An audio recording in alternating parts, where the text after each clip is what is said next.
The battle over the Dakota Access Pipeline took a significant turn this week as armed police officials had a heavy presence at the Cannonball Ranch site on Thursday.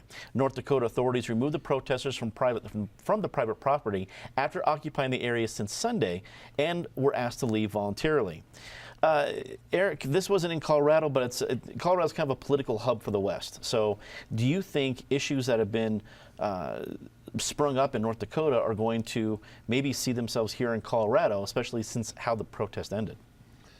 Not this specific issue, because we don't have a pipeline plan for our state in that way, but in terms of the battle over energy development, you see some of the same symptoms in the dust-up we have around Colorado as you saw here. Let's not forget that the settlement that they cleared out yesterday was not the major settlement of the protesters. There's a major settlement, I think, over a ridge or a half mile or a mile away. This was a secondary settlement.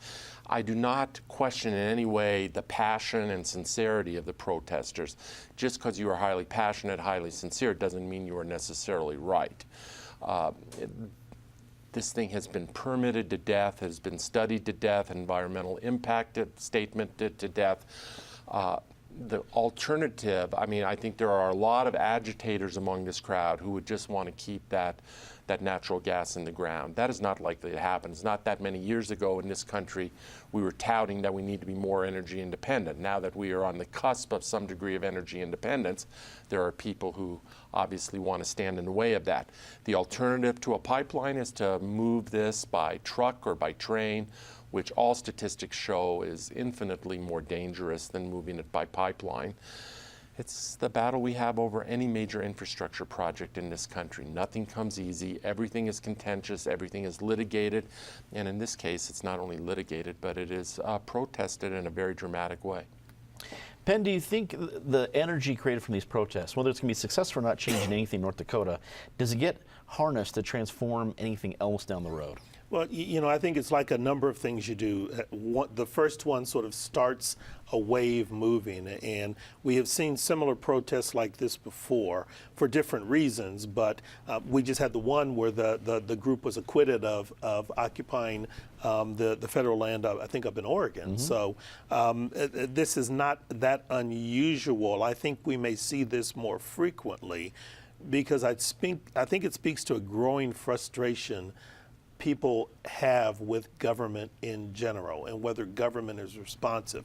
And oddly enough, I think it is that sentiment that both Sanders and Trump tapped into in different ways that's just playing itself out now in this particular context.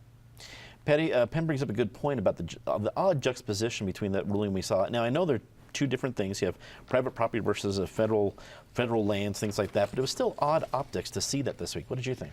Well, to find those two things happening on the same day. So in Oregon, the Bundy and crew occupied federal land for 41 days. They got off completely and on trial. Let's say those are the Trumpian supporters. With the Standing Rock, you have definitely the Bernie crowd. You've got a lot of young, new protesters who are out there. The big difference is they were on private land, this little camp, not the big one, which is on federal land. But they were told to clear off the private land. But it's been dismaying for a lot of people, I think, who are just getting into this whole protest realm. There's going to be there's a protest today, this afternoon at 3 in Denver, so we don't know how that'll go down while we're taping, but I think that's going to become a very heated issue. David, wrap it up for us. In a free country, you get to protest all you want, but you don't get to move onto somebody else's private property for a month and occupy that as part of your so-called protest. You don't get to burn and destroy 4 machines for construction that belong to someone else, and you don't get to fire 3 shots at law enforcement officers.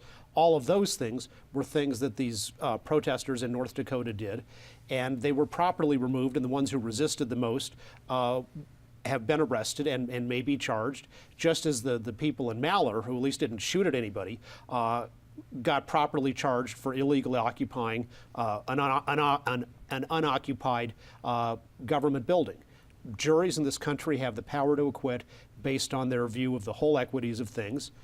Some of the people in North Dakota might be acquitted as well, but if you have the rule of law, people can't take over someone else's property.